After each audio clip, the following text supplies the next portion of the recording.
আবু সাঈদ খুদরি রাদিয়াল্লাহু তাআলা নবীজিকে প্রশ্ন করলেন, ইয়া রাসূলুল্লাহ, ইয়া হাবিবাল্লাহ, আপনি তো বলতেছেন হাসরের ময়দানে আপনার বান্দা, আপনার উম্মতেরা হাসরের ময়দানে 50,000 বছর দাঁড়ায় থাকতে হবে। আমরা কিভাবে এত কঠিন বিপদের সময় দাঁড়ায় থাকবো? যখন মাটির জমিন তামা হয়ে যাবে, মাথার উপরে সূর্য আসবে, আমরা কিভাবে দাঁড়ায় থাকবো? তখন আল্লাহর হাবিব বলেন, হে আমার মুমিন বান্দা, হে আমার উম্মতেরা, তোমাদেরকে 50,000 বছর দাঁড়ায় থাকতে হবে না। তোমরা দুনিয়ার মধ্যে 2 রাকাত নামাজ পড়তে, ফরজ নামাজ পড়তে, অর্থাৎ এক ওয়াক্ত ফরজ নামাজ পড়তে যতটুকু সময় লাগে, তোমাদের জন্য আল্লাহ রাব্বুল আলামিন হাসরের ময়দানটা এত ছোট করে দেওয়া হবে। কত ছোট করে দেওয়া হবে? এক ওয়াক্ত নামাজ পড়তে যতটুকু সময় লাগে, আর যারা গুনাহগার বান্দা বান্দী হবে তাদের 50,000 বছর দাঁড়ায় থাকতে হবে। কয় হাজার বছর? 50,000 বছর দাঁড়ায় থাকতে হবে। হাসরের ময়দানটা আমাদের সামনে আছে কিনা বাবা? সেটার জন্য চিন্তা করেন বাবা। এখন একটু গরম আমরা সহ্য করতে পারি না, ভাই বাবা, একটু গরম আমাদের কষ্ট হচ্ছে, অনেকের হচ্ছে কিনা? বাড়িতে অনেকের ঘুমায় শান্তি নাই, খেয়া শান্তি নাই। আমরা তো এখন আমাদের থেকে সূর্যরা 13 কোটি 30 লক্ষ মাইল উপরে, এরপরে সূর্যের উল্টো দিকটা, এরপরে আমরা ছাদের নিচে আছি, এরপরে আমাদের কষ্ট হয়। আসলে ময়দানটা যখন সূর্য আঘাত করে আসবে, তখন বান্দা বান্দীদের অবস্থাটা কেমন হবে বুঝেন তো বাবা? চিন্তা করেন। এই জন্য চিন্তা করতে হবে, হিসাব নিকাশ করে দুনিয়া থেকে যাইতে হবে। আসলের ময়দানে হিসাব নিকাশ আমাদের দেওয়া লাগবে, লাগবে কিনা? সারা পরিমাণ হিসাব দিতে হবে বাবা। এই আসরের ময়দান না আমাদের জন্য যেন আল্লাহ পাক সহজ করে দেয়, সকলে বলি আমিন। আল্লাহ যদি আমাদের জন্য সহজ করে দেয়, তাহলে আমাদের জন্য কি হয়ে যাবে? সহজ হয়ে যাবে। আর যদি আল্লাহ পাক কঠিন করে দেয়, তাহলে আমাদের উপায় থাকবে না। এই আসরের ময়দানে বাবা আমাদের হিসাব নিকাশ দেওয়া লাগবে। এই আসরের ময়দানটা অতি কঠিন ভয়ানক হবে। সেই হাসরের ময়দানে যেন আল্লাহ রাব্বুল আলামিন আমাদেরকে আল্লাহর আরশের ছায়ার নিচে জায়গা দেয়, সকলে বলি আমিন। একদম মুমিন বান্দা বান্দীদের জন্য আল্লাহর আরশের ছায়া থাকবে। কি থাকবে? তারা আল্লাহর আরশের ছায়ার নিচে থাকবে। তারা দুনিয়ার মধ্যে যেমন এয়ার কন্ডিশনে থাকতে তাদের গরমও বেশি লাগে না, ঠান্ডা বেশি লাগবে না। যারা মুমিন বান্দা বান্দী হবে, আসরের ময়দানটা তাদের জন্য এমন করে দেওয়া হবে, তাদের গরমও লাগবে না, ঠান্ডাও লাগবে না। আর যারা গুনাহগার হবে, তাদের এই ইয়ার ছুটে গুনার ছুটে তাদের কি হবে? যার যার এই আমল পরিমাণ, গুনাহ পরিমাণ, সে কারো কি করবে? আসরের ময়দানে কারো গিরা পর্যন্ত, কারো হাঁটু পর্যন্ত, কারো কোমর পর্যন্ত, কারো বুক পর্যন্ত, কারো গলা পর্যন্ত, কেউ কে কারো কি করবে? সবটাইতে থাকবে। আসরের ময়দানে গামের মধ্যে সবটাইতে থাকবে। খুতবার মধ্যে আছে, সিরাজুস সালিকিনের মধ্যে আছে, এই আসরের ময়দানে একদম মানুষ সবটাইতে থাকবে। তো আসরের ময়দানে যদি এই অবস্থা হয়, তাহলে সে মানুষটা সাপ্তাইতে পারবে? এখানে না পারলে আর বাঁচার মতো কি করে বলাইবার মতো কোনো শক্তি নাই, আছে বাবা? আসরের ময়দানকে বলাইতে পারবে? বলাইতে পারবে না। আল্লাহ রাব্বুল আলামিন এই আসরের ময়দানে আমাদের হিসাব নিকাশ দিতে হবে। আসরের ময়দানে বিচারের পাল্লা দাঁড়া করা হবে, হবে কিনা? এই মিজানের পাল্লার গোড়ার মধ্যে আমাদের নবীজি কি করবে? এই বসে থাকবে মিজানের পাল্লার গোড়ার কাছে, যে দেখে ফুলসরাজের গোড়ার নিকটে কি করবে? মিজান দাঁড়ানো করা হবে। কিতাবের মধ্যে এসেছে, যখন মিজান দাঁড়ানো করা হবে, মাপা হবে, একজন ফেরেশতা আল্লাহ রাসূলের একজন উম্মতকে জাহান্নামের দিকে নিয়ে থাকবে। ওই দিকে থাকবে, জাহান্নামের দিকে নিয়ে দৌড়াইতে থাকবে।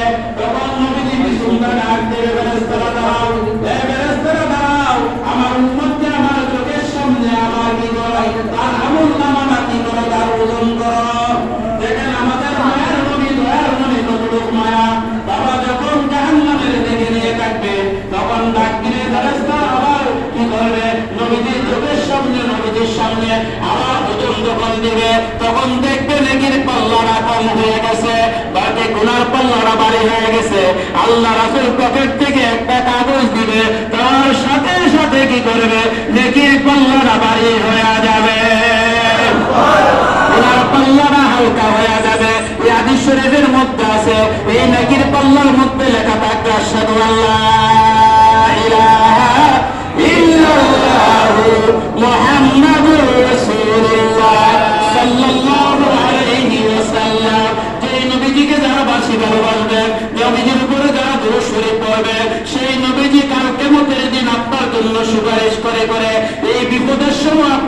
সুপারিশ করে কেউ জান্নাতে নিয়ে যাবে। সেই নবীজির উপরে দরুদ শরীফ পড়া দরকার আছে কিনা?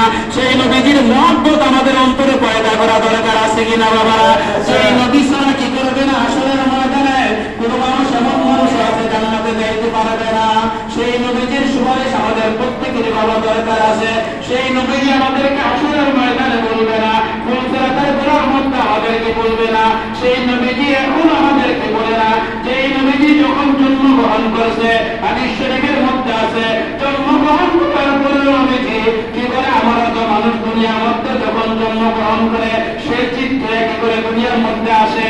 আর নবীজি যখন জন্মগ্রহণ করছেন সে উপর দিয়ে নিচের দিকে কি করছেন, জন্মগ্রহণ করছেন। আর নবীজির আম্মা হযরত আমেনা রাদিয়াল্লাহু তাআলা আনহা বলতেছেন, আমার সন্তান যখন জন্মগ্রহণ করেছেন, আমার সন্তানের মুখের জবান থেকে আমি শুনতে পেয়েছি, রব্বি হাবলি উম্মতি, রব্বি হাবলি উম্মতি। নবীজি যখন দুনিয়াতে আগমন করেছেন তখন রব্বি হাবলি উম্মতি বলছেন, রব্বি হাবলি উম্মতি বলছেন। হাদিস শরীফের মধ্যে আছে, এমন একদল বান্দা আছে, একদল বান্দা আছে, তারা হজ করতে যাইয়া রাসূলের রওজার পাশে যাইয়া যখন সালাম দেয়, আসসালাতু ওয়াসসালামু আলাইকা ইয়া রাসূলুল্লাহ, আসসালাতু ওয়াসসালামু আলাইকা ইয়া হাবিবাল্লাহ, আসসালাতু ওয়াসসালামু আলাইকা ইয়া শাফিউল মুযনিবিন, আসসালাতু ওয়াসসালামু আলাইকা ইয়া রাহমাতাল লিল আলামিন।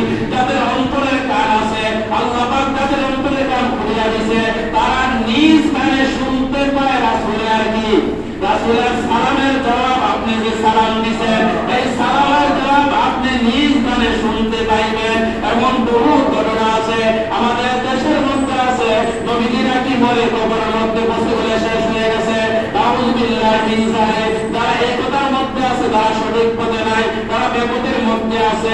কেননা শুধু সাধারণ মানুষ মৃত্যুবরণ করে না, চারজন মানুষ, শুধু নবী না, চারজন মানুষ আল্লাহ পাক কোরআনে বলছে, মিনান নাবিয়িনা ওয়া সিদ্দিকিনা ওয়া শুহাদাই ওয়াস সালিহিন। চার শ্রেণীর মানুষ মৃত্যুবরণ করে না, তারা কবরের মধ্যে জীবিত অবস্থায় থাকে।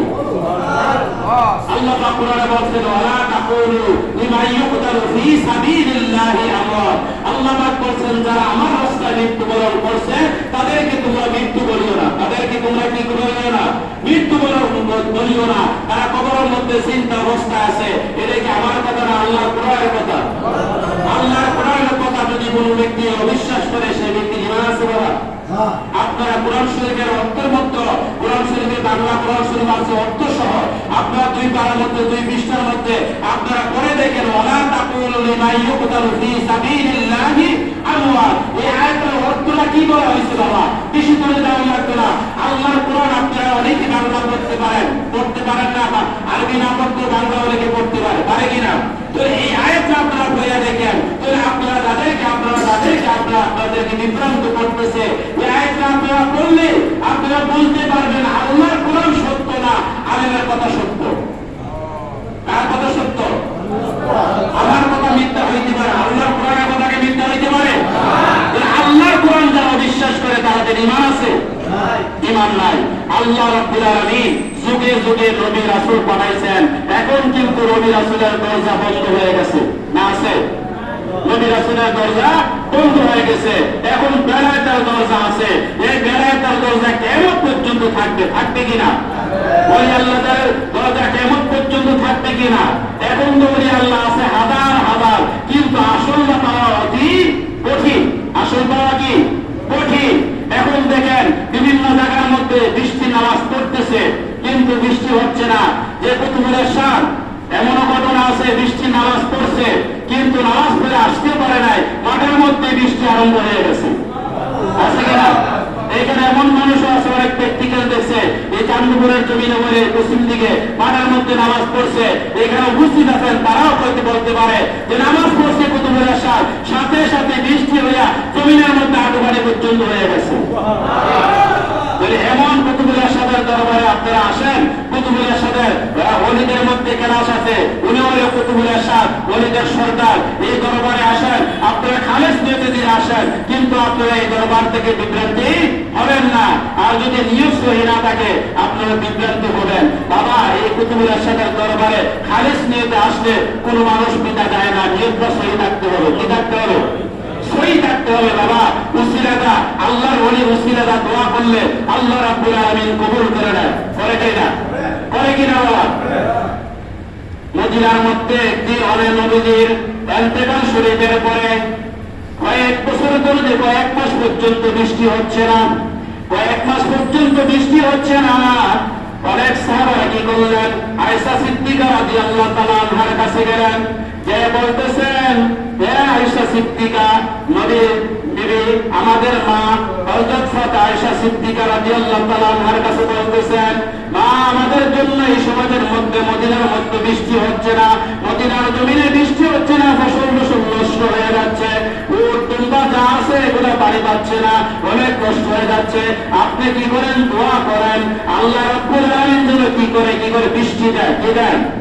বৃষ্টি দেয়। তখন আয়েশা সিদ্দিকা রাদিয়াল্লাহু তাআলা আনহা বললেন, হে সাহাবারা, তোমরা যাও নবীজির কি করে রওজা শরীফের উপরে একটা কি আছে, একটা খেজুর পাতার একটা কি আছে, একটা ছাদ আছে, খেজুর পাতা দিয়ে এই রওজা শরীফে রেখে রাখছে।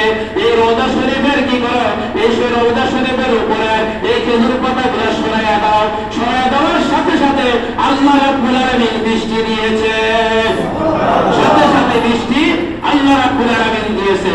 তখন কি করলেন? আয়েশা সিদ্দিকা রাদিয়াল্লাহু তাআলা আনহা প্রশ্ন করলেন, হে আয়েশা, এই কি কারণ কি তুমি এইটা করতে পাইলা, এই কি মুজিজা করতে পাইলা? তখন বলতেছে, আল্লাহর নবী হলেন আল্লাহর বন্ধু, আল্লাহর বন্ধুকে আল্লাহ কষ্ট দিতে চায় না, এই জন্য আল্লাহ রাব্বুল আলামিন কি করছে? আল্লাহর বন্ধু রওজা শরীফের উপর দিয়ে যখন এই কি করছে, এই পাতাগুলো সরিয়ে দিয়েছে, রওজার মধ্যে রৌদ্র লাগতেছে, আল্লাহ সহ্য হইতেছে না, এই জন্য আল্লাহ রাব্বুল আলামিন সাথে সাথে বন্ধুর খাতিরে বৃষ্টি দিয়েছে। এই জন্য আল্লাহ রাব্বুল আলামিন চোখে চোখে দেখেন, এই যে দেশের মধ্যে বৃষ্টি হয় না, সেই দেশের মধ্যে আল্লাহ রাব্বুল আলামিন বন্যা দিতে পারে। পারে কিনা? এই গত সপ্তাহে দুবাইয়ের মধ্যে কি হয়েছে? বন্যা হয়েছে কিনা? অনেকে দেখছেন যে এই দেশের মধ্যে বৃষ্টি হয় না, কতদিন পর্যন্ত ফেরাক পর্যন্ত বন্ধ ছিল। এই শীতের মধ্যে আমাদের দেশের মধ্যে বৃষ্টি নাই। আল্লাহ রাব্বুল আলামিন কি করে? যখন বান্দা বান্দিরা যখন বেশি গুনাহ করে, তখন আল্লাহ রাব্বুল আলামিন বিভিন্ন ভাবে তাদের বান্দাদেরকে কষ্ট দেয়। কষ্ট দেয় কিসের জন্য? বান্দা বান্দিরা হেদায়েতের জন্য। কিসের জন্য? দেখে সেই ব্যক্তিরা কি করা যায়? হেদায়েত হয় কিনা। যদি হেদায়েত না হয়, আল্লাহ রাব্বুল আলামিন তখনই ঢালাভাবে কি করে দেয়? তাদেরকে কি করে দেয়? বিভিন্ন ভাবে অনেক সময় তাদেরকে কষ্ট দিয়া, সাইক্লোন দিয়ে, কি করে দিয়ে, ঘূর্ণিঝড় দিয়ে, বিভিন্ন ইয়া দিয়ে তাদেরকে কি করে দেয়? ধ্বংস করে দেওয়া হয়। গত কয়েক বছর, 2-3 বছর আগে দেশের মধ্যে কি আসছিল? করোনা আসেননি? এটা কি আমাদের একটা কি করছে? আল্লাহ পাক আমাদের পরীক্ষার জন্য দিয়েছে। কিসের জন্য? পরীক্ষার জন্য। তো বাবারা, এইভাবে আমাদেরকে কি করে আল্লাহ পাক রব্বুল আলামিন বান্দাদেরকে কি করে অনেক সময় এইভাবে পাপের কারণে যাহরাল ফাসাদে ফিল বাররি ওয়াল বাহরি বিমা কাসাবাত আইদিন নাস, এই যে আমাদেরকে আল্লাহ পাক বৃষ্টি দিচ্ছে না, অনেক সময় বেশি বৃষ্টি দিয়া আমাদের জমিন ফসল অনেক সময় নষ্ট হয় কিনা? এইটা আমাদের পাপের কারণে আল্লাহ পাক গজব দিয়ে আমাদেরকে শিক্ষা দেয়। কি দেয়? শিক্ষা দেয়। তো যদি শিক্ষার পরে আর কোনো যদি শিক্ষা না হয়, তখন আল্লাহ পাক গজব দেয়। অন্যান্য নবীদেরকে বেশি কিনা?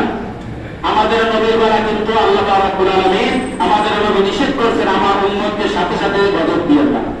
আল্লাহর কাছে কি কইছে? গজব দিয়েন না। অন্যান্য নবীদের উম্মতদেরকে সাথে সাথে আল্লাহ পাক গজব দিবেন। বলে বাবারা, আমরা এই হাসরের ময়দান আমাদের সামনে আছে কিনা?